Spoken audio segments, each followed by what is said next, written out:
we had another murder in downtown Shreveport, right outside your club.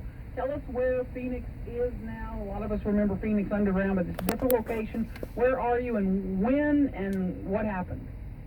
We're now on the corner of Commerce and Travis in the old Bricktown building. Been open for a little over a year and a half now. Friday night, as has been for months, and y'all have heard me complaining consistently about the crowds on the street that are being entertained by music and just blaring throughout downtown. That's just keeping people on the streets and keeping big crowds. Confrontation started on Spring Street with the same people who were standing around listening to this free music, not inside of patronizing anybody's establishment. Moved around from Spring Street over to Travis Street. Literally, they were walking in front of Phoenix, two different groups that got into it. One gentleman comes running across the street at a group that was walking down the sidewalk. Argument ensues. One of the gentlemen pulls a gun. Someone tries to stop him. They end up shooting. The first guy shot probably 8 rounds himself, 9 rounds fast, kind of around in a circle, just splattered at anyone who was even close. And then 2 gentlemen who were with the group that were walking pulled out firearms and returned fire. And you have video of this? Is that how you know what happened? I've watched the video 50 times with the police department. I've watched the video from Sandbar, which I also own, of all the people who are involved in this shooting, standing out, hanging out on Spring Street, walking up and down, dancing on Spring Street. I've watched all this video so many times that I don't want to watch the video again. But yes, I have video of all of this on the outsides of my building. You sent a statement out saying, and I'm quoting here, people are afraid to visit downtown Shreveport at late night hours for fear of getting caught blocked in a street where SPD and the sheriff have apparently abandoned all semblance of law and order. And that's pretty much exactly word for word my statement. You pull through downtown Shreveport. First of all, there's a noise ordinance in place in the city of Shreveport. I know this because I've received more than one ticket for it over the years. It's a law that has been enforced for many, many years, but because of political reasons or fear, the police department has chosen not to enforce the laws that are in place currently. Tim, how much is the fine? You said you received a ticket. What's the fine for the violating the noise ordinance? Well, when I managed Club Congress, the fine was we lost our liquor license. Okay, that seems to be pretty substantial fine. I mean, I would figure that was a substantial fine, but that's what happened at Club Congress for a noise ordinance violation. They took the liquor license. Today, that was back in 2002, 2003. Today, I guess there is no fine because they don't do anything about it. What's the answer to all this, Tim? What is the ultimate answer? Well, we're going to start with whatever we're doing right now isn't working. 11 people shot Saturday, 10 or 11 people. That's more people than were shot in New York or Detroit. The start of the answer is to change what we're doing. But how about we start enforcing the ordinances and laws that are in the book? Normally, when you take care of the little things, big things kind of help take care of themselves. In downtown Shreveport, I've been down here for over 20 years, and we've never had the crowds of people that are just hanging out on the street, not going into a club, not patronizing anybody. But we've also never had the volume of music being played. Well, is there an ordinance prohibiting large numbers of people just gathering in the street? If you have a parade, you have to have a permit allowing the parade and allocating for that number of people.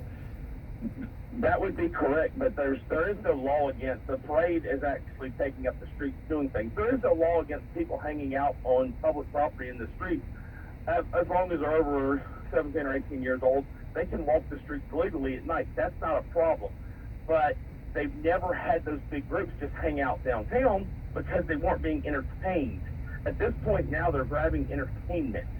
They've got a DJ who's playing to them. That's one thing that at least one of the bar owners came before the city council a couple of weeks ago and said, you know, we should be allowed to do this because downtown is an entertainment district, and that's what we should do. You say what to that? I say that we're not an entertainment district. First of all, the entertainment district is underneath the bridge, and by the way, it's pretty much dead. There is no such thing as an entertainment district that meets at two U.S. highways, Highway 80 and Highway 1. Then they discuss, the same bar owners say, well, Bill Street or Bourbon Street. Well, I tell you what you do. Walk down Bill Street, Bourbon Street, there's a police officer every 50 to 60 feet. We don't have the law enforcement for Bill Street or Bourbon Street at the present time. They also said, this owner also told the council that you are the only one complaining about this. And there's only one downtown club owner is the only one complaining about the noise. Is that bogus? Well, that is a lie. I'm the only one who's willing to give my name and actually take the heat for being willing to state the problems that are going on. I'm not the only person complaining. I'm not the only person upset. I'm the only person who's willing to put my face and name with the problem. Will more police officers solve this? Without turning down the music, we don't have enough police officers to solve it. The more police officers to solve it would be if they're going to start doing proactive policing instead of reactive policing. If they're going to come down here and start enforcing the laws. We have food booths set up all over downtown Shreveport that have no permits, no license, pays no sales tax. When you don't take care of the little laws, big laws just seem to get broken also. The patios with the outdoor music then. The chief told us he's got a decibel meter. They've gone down there and tested it. Are they just not using it still, or are they starting to enforce it? Do you know?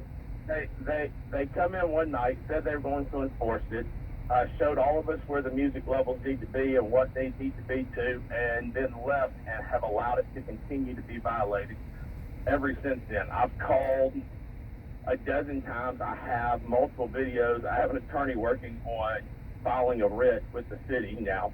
I have dozens of videos since the day that they got their equipment in that can plainly show the music levels, and the police department have just opted that they're just not going to enforce, and there's a lot of political behind it. Gillette Holden, who owns Hayes, is working to bring Curtis Jackson 50 Cent in town, allegedly, with a contract or a lease that hasn't been signed, but she has some political pull because of that. Tabitha Taylor's Gillette's best friend. I mean, Zelda Tucker stood up there, the assistant city attorney at the time, stood up there at that city council meeting and said they're breaking the law. And Tabitha Taylor asked her 15 different ways to try to find a way around it. And Zelda at no point would give her the answer that she was looking for. The very next day, they decided to postpone and not confirm Zelda as assistant city attorney. Wow. I mean, what's your next step? Your legal action will compel the city to do what? Action, will compel the city to enforce the law that's in the book. I mean, law enforcement has a job. It's actually in their title, law enforcement, to enforce the laws. And it is actually a law that they're breaking. And they don't understand, when you allow any laws to be broken, more laws get broken.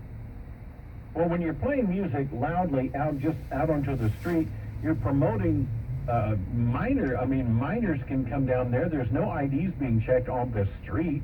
They're possibly bringing their own liquor or having friends get liquor and bringing it back out. So you're asking for trouble just letting people randomly party on the street. That's correct. And the problem is that they're trying to make it a race issue or a competitive issue. First of all, the majority of the customers that are on their rooftop at night won't even meet my dress code. So it's not a competitive issue. And guys, I don't care what color, I don't care what race, I don't care what religious beliefs, I don't care what sexuality you are. If you're in the middle of the street, blocking streets, making people feel unsafe, making people feel like they don't want to go there, I don't want you around my businesses. And your business was damaged in this weekend incident. Tell us about that. Well, first of all, they've had my sign on every news site that saying shooting at Phoenix. Well, first of all, the shooting was on Shreveport City property, for people who had never been to Phoenix. So image is irreparable damage. My building was actually shot. Fortunately, it's an old building that's really thick concrete, so it did not go through and do any damage. Basically, they bounced off the brick. I do have some damage on one of my signs, or two of my signs, that'll have to be replaced. But the bigger damage gunshot. These are gun. This is gunshot. The bigger damage is, we had employees performing CPR.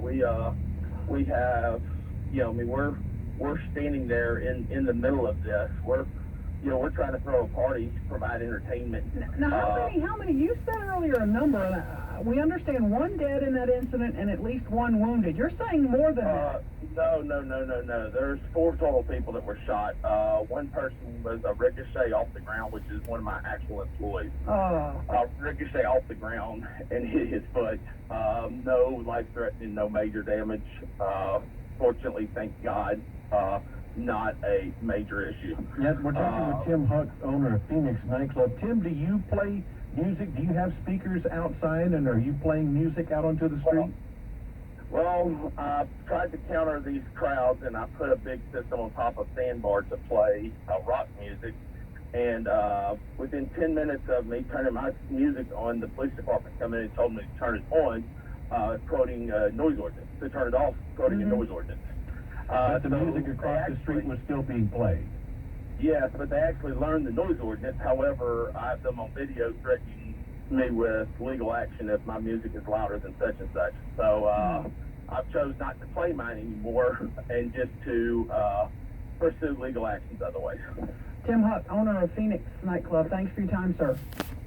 Hey, thank you. 101.7 FM, 7.